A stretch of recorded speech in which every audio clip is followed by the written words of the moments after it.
Hi, my name is Lisa Gammon Olson, and I am a nature enthusiast and I'm a children's book writer. So, I wanted to write a book about what I believe is the world's greatest treasure.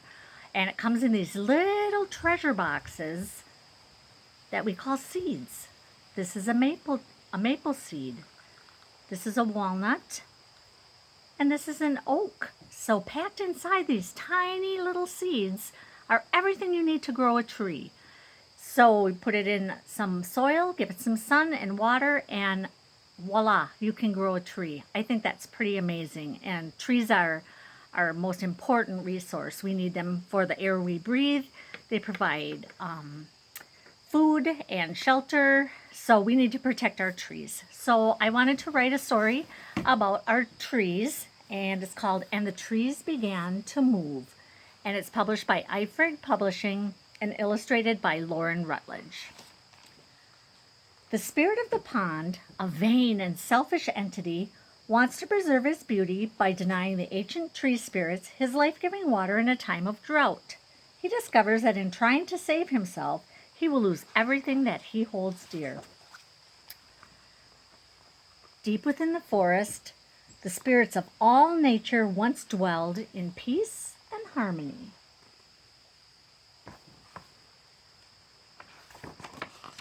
The cool, deep pool at the center of the woods was the heart and soul of the forest, or so the spirit of the pond thought.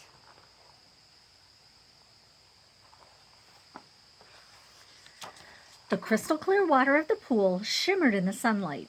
The branches of the gnarled willow and stately oak trees hung out over the water and dappled the pool with wonderful leafy shadows that moved gently with the breeze. Small silver fish and glistening green frogs gathered in the shadowed coolness near the water's edge. And if you look carefully, you can see some faces in the trees and in the water.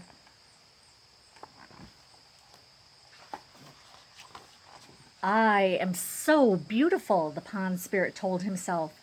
The sun sparkles so brightly off my surface, it surely must dazzle all who look upon me.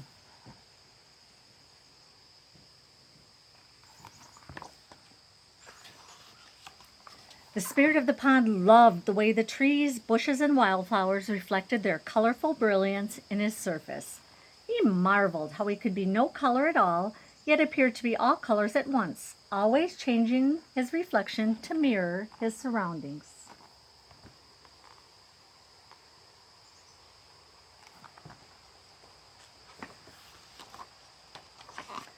Perfection reigned until a drought came and the rain ceased to fall. The spirit of the pond settled down deep in the cool depths to await the storms which were sure to come. Days turned into weeks, weeks turned into months, and still no rain fell on the magical forest. He's looking kind of worried, and so was that guy. The spirits of all living forest creatures became anxious. I am growing weak, the grandfather of all oaks moaned. My leaves are dropping from the lack of rain. He shuddered, and his drooping branches rasped and hissed sharply. My bark is becoming thin and brittle in the heat, the great willow said, solemnly shaking his massive head of leaves. He shifted his roots in the hard, dry earth. We all need to get closer to the water. He inched his massive trunk closer to the cool banks of the pool.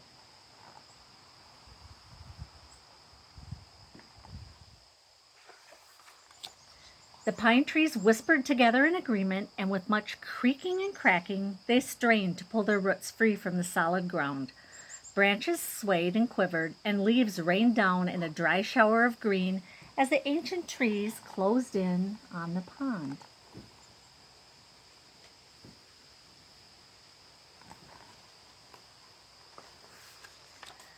Ah, said the mountain ash as he wriggled his roots deep into the soft, muddy bank. That feels wonderful. We should have thought of this weeks ago, Honey Locust agreed, extending a tendril of root into the healing water of the pond. I believe I'll have a nice long drink of this cool, refreshing water, Grandfather Oak nodded in agreement, and sighs of contentment circled the pond as the great trees quenched their thirst. They drank and drank and and drank.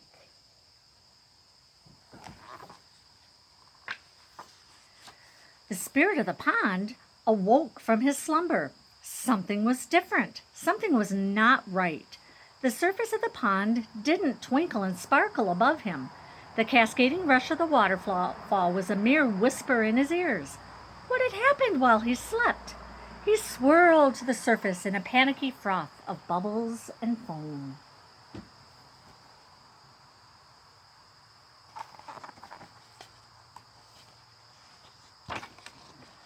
What catastrophe has befallen us? He cried aloud.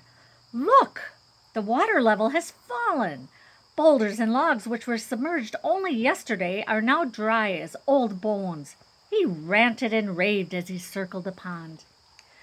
You trees, he screeched. You trees are stealing my precious water and blocking the sunlight with your branches. My sparkle is gone. You are too close.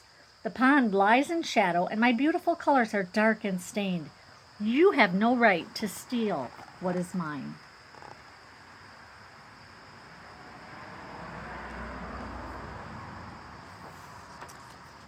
We surely meant no harm, Grandfather Oak apologized, but we will all perish without water, and you have so much to spare.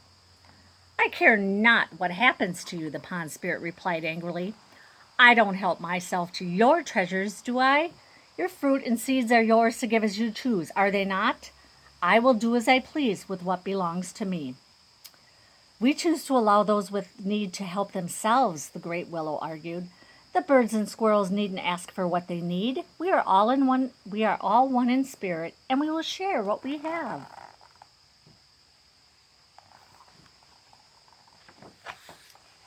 And I will keep what is mine, the pond spirit said coldly. Now go. The trees shook their shaggy heads sadly, but pulled their roots from the moist earth around the pond. The ground trembled and shook as they slowly backed away. Ah, that's better, the pond spirit whispered to himself, as the trees receded and the sun could once again sparkle and dance across his surface.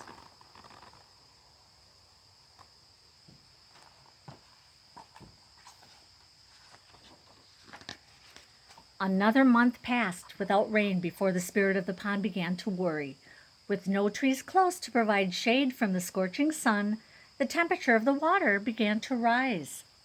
Warmth-loving algae grew profusely and stained the water with a distinctive emerald tint. The glistening green frogs and small silver fishes that loved to dart in and out of the shadows near the edge of the pond did not tolerate the changing conditions. The smell of decay was thick.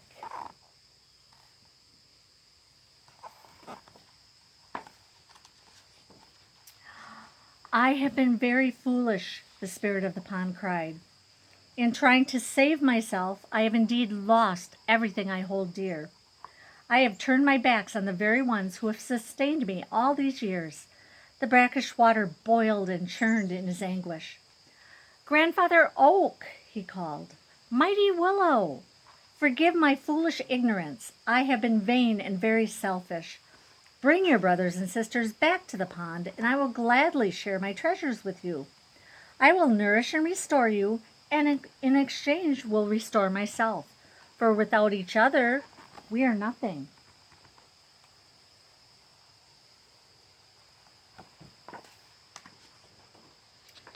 Silence greeted his plea.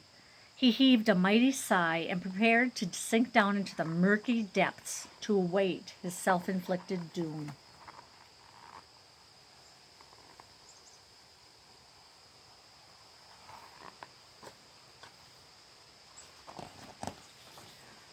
The water rippled once, and then again. The spirit heard a muffled crack, crack. The earth vibrated ever so faintly at first. Then the sounds grew louder, ever closer. His heart soared. Grandfather Oak had heard.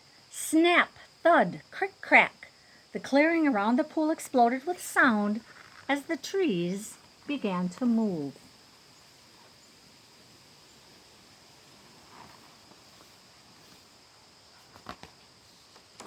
And as the last tree returned to its rightful place near the pond, the magic was restored and they could once again live together in peace and harmony. In the circle of life, we are all dependent upon the actions and kindness of others. Together we thrive. So once again, it's And the Trees Began to Move. And if you're interested in this book or any of my other books, my website is www.lisagammonolson.com. Thanks for listening, and do everything you can to protect our trees.